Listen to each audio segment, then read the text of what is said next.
Nama seberar kami sama dura kejiru edani. Waaqayyo dursera di. Sifana walinar di. Warri sini kan amin jena sini. Amin. Madan jede. Me walit masrum.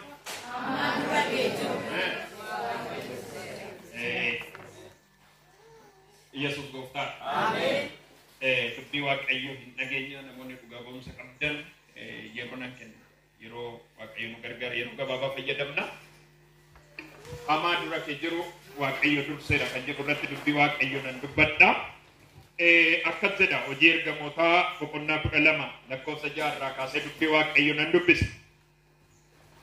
Hedum guyyaa itti Heroodis Phexrosin akka qoramuuf dhiyeessuudhaaf jedhee sanatti Phexros boncaa lamaan hidhamee loltuu lama gidduu rafa ture. Eegduun immoo balbala manichaa hidhaa dura dhaabbatanii in eegu turan. Kunoo ergamaan gooftichaa Phexros bukkee dhaabbatee golli manichaa hidhaa inni keessa tures ifa waaqarraatiin hin buute. Ergamaan suni cinaacha Phexros rurrukutee dammaqsi dabii kan ittiin jedhe. Achumaan funcaan inni ittiin hidhame harka isaatii bu'e. Ergamichi immoo hidhadhu kophee keessa kaawwadhu jedhee. Phexros ka'ee hidhatee kophee isaas kaa'atee ergamichi ammas wayyaa kee uffadhu ana duukaa bu'u ittiin jedhe. Phexros manicha hidhaa keessaa ba'ee ergamicha duukaa bu'ee garuu ergamaan gooftaa kan isaa kan hojjeteef kun dhugaa ittiin fakkaata. Innoo mul'ata waan argise. Ergamicha wajjin eegduu warra duraa warra lammaffaa biras darbanii balbalicha sibiilaa isa mandaratti baasu bira ga'an. Balbalichi otoo namni ittiin bu'in ittan deebi. Balbalichi otoo namni ittiin bu'in isaaniif banan. Isaanis gadi ba'anii karaa tokko irraa takka erga adeemanii ergamicha achumaan Phexros biraa sobu. Phexros yommuu obbare gooftichi ergamaa isaa ergee harka Heroodosii fi harka Yihuudootaa warra hamaa ana irratti yaadan hundumaa na oolche. Amma dhugumaan beekeraa jedhe. Hallelujah. Amen. Me amen. Amen. Me amen. Amen. Yesus gooftaan. Amen. Achi akka jedha Phexros immoo balbala keellichaa rukunnaan intalli Roodaa jedhamtu tokko gara balbalichaatti dhuftee oowwatte. Isheen Phexros ta'uusaa sagalee isaatiin battee waan gammaddeef otuma balbala hin banin ol fiigdee Phexros balbala dura dhaabbata jettee himte. Warri kana dhagaan immoo ati hin maratte fakkaataa isheedhaan jedhan. Isheen garuu lakkii isuma jettee falmite. Kana irratti isaan egaa'oo ergamaan isa eegu ittuma fufee balbalicha rurrukute. Balbalicha yommuu banan Phexros arganii akka abduu ta'anii. Calluma jedhanii akka dhaggeeffataniif harkaan milikkita isaaniif kenne. Gooftichi mana hidhaa keessaa attamitti akka isa baase isaanitti odeessu. Dubbii kana Yaaqoob obboleettota hima jedhee ba'ee iddoo biraa dhaqee lafti bariinaan utuu isaan dubbisa. Lafti bariinaan warri loltuu Phexros attam ta'e jedhanii waan godhanis wallaalanii rakkatan. Heroodis Phexrosin barbaachisee argachuu dadhabnaan loltuu isa eeguudhaaf kennamanii turan sanas horee akka ajjeefamaniif abboome. Kana booddees Heroodis Yihuudaadhaa Qisaariyaatti gadi bu'ee takka achi taa'ee jedha. Daddafeen sagalee waaqayyoo nan dubbadhaa. Maal jenne mata dureen keenya? Mata dureen keenya maal jetta walii? Eeshi waan hamaa dura kee jirutti waaqayyo darbeera jedhaanii walumaa. Gungumina kan dubbadha waan hamaa dura kee jirutti jedhaanii. Waaqayyotti sii darbeera jedhaanii. Waan hamaa dura kee taa'e jedhaanii. waaqayyotti si darbeera dhaani waaqayyotti si darbeera warri isinii gale ameen jedha yeroo baay'ee macaafni qulqulluu kan inni kaasu waan lama kaasa sirriitti dubbachuu kan hin barbaadu warri kan waaqayyoo ta'anii yookiin immoo warri dhuunfaa waaqayyoo ta'an seexanni addunyaa kana keessatti daandii ittiin isaan miidhu yeroo hundumaa barbaada. Seexanni namoota waaqayyootiif yeroo hundumaa hin tolu. Maaliif yoo jettanii gooftaan keenya fayyisaan keenya Yesuus Kiristoos waan nutti dubbate qaba. Maal nutti dubbate yoo jettan biyyi lafaa isiniif diinadha malee biyya lafaa faana firummaa qabdu nuun hin jennu.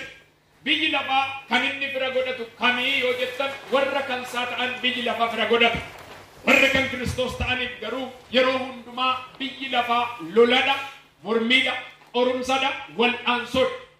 Namoonni tokko tokko yeroo baay'ee bilchina wangeelaa dhabuurraa kan ka'e anaan qormaanni maanatti baay'ataa, anaan lolli maanatti baay'ataa, anaan wal'aansoo maanatti baay'ataa, jireenya koo keessatti anaan waan hundumtumaa bitaadhatti gala yeroo jettan jiru. Milikinni kan Kiristoos ta'uu keessan ibsu lolli sinirraan dhaabbatu, wal'aansoon sinirraan dhaabbatu kuni hamma biyya lafaa kanarra fooniin jiraattanitti biyyi lafaa biyya lolaan guutte. Yoo argitan gar tokkoon beelannuun lolaa, gara tokkoon immoo daaruudhaan nuun lolaa, gar tokko waraanaan nuun lolaa, gara tokko immoo qilleensi illee lola qabaa. Biyyi lafaa kun amma immoo yeroo nuti keessa jirru biyyimti kun yookiin immoo biyyi lafaa irra jiraannu kun yookiin dacheen kun namoota baay'ee raafamtee nyaachaa jiru. Inni kun maalidha yoo jettan warri kan Kiristoos ta'an lola sana gararratti jireenya waan qabaniif waan keessa jiranitti yaada isaanii ni dhabu. Yeroo tokko tokko waan arginu qofa ilaaluu hin qabnu. Nuni kan arginu hin gamatti jireenyi jiru akka jiru beekuu qabna. Kanaaf biyya lafaa kana keessatti biyya lafaa kana kan hoogganu yookiin immoo biyya lafaa kana kan seerratu seexanni yeroo hundumaa warra kan waaqayyoo ta'an gufachiisuudhaaf seexanni akeeka garaagaraa hojjechaa bula. Fakkeenyaaf seexanni kan halkan qindeessaa bulu kan guyyaatti inni isinii qindeessu kan dura keessan deemee sirreessu eenyu yoo jettan tokkicha ilma waaqayyoo. Ameen ameen. Amma namoota baay'ee otoo isinii kaasee waan kanaan booddee beektu otoo isinii jedhee hin beektan waan kanaan booddee isin eeggatu karuu kan beeku tokkicha ilma waaqayyoo. Inni guddaan macaafni qulqulluu kan dubbatu ergaa Yaaqoob keessatti waaqayyo waan namni danda'uun nama qola. Qormaanni waaqayyo kan dandeessudha. Amma ati dandeessurra dabarsee waaqni qormaata sitti hin kennu. Timimee nama si bira amma hin dandeessuun qoramte. Jedhaan dubbadhaame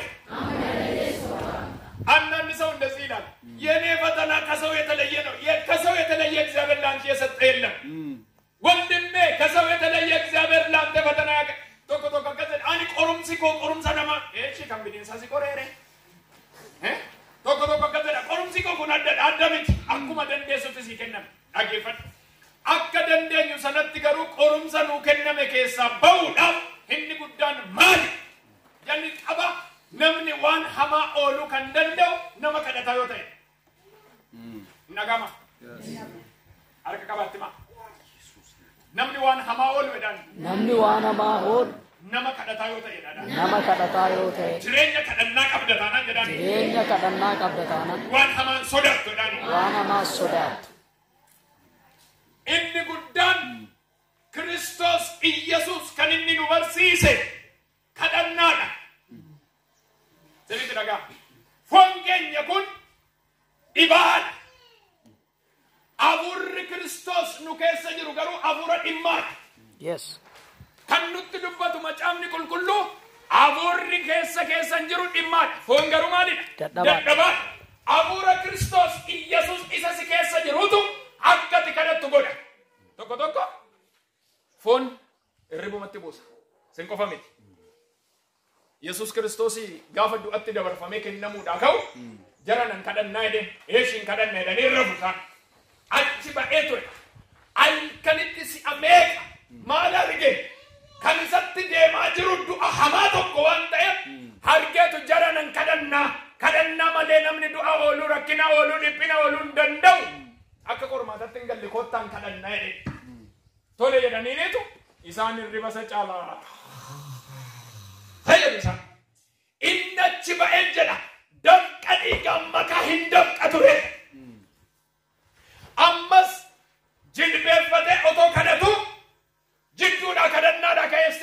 kun hirrafu moo akka miidhagina deebi'ee ilaalu hirrafu jarrisam.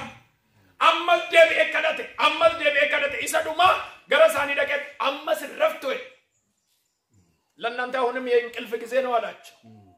አሁንም ትተኛላችሁ። በጣም ክፉ የሆነ ነገር ወደኛ እየመጣ ሳለ አሁንም ትተኛላችሁ አላቸው። ካጋ ጋራ ረክንቻት ደም ነው አይደል? ሜስሪት ነዳጋ ካጋ ማለት ረክንቻት አራዳኮ አባኮ ኤንጤ ደቦሮን ቀቡ ዋንኒ ኢናጋማ ናኖ ማረከታ ነርከቢት ዋንኒ ኤንጤ ደቦሮን ቀቡ እዲ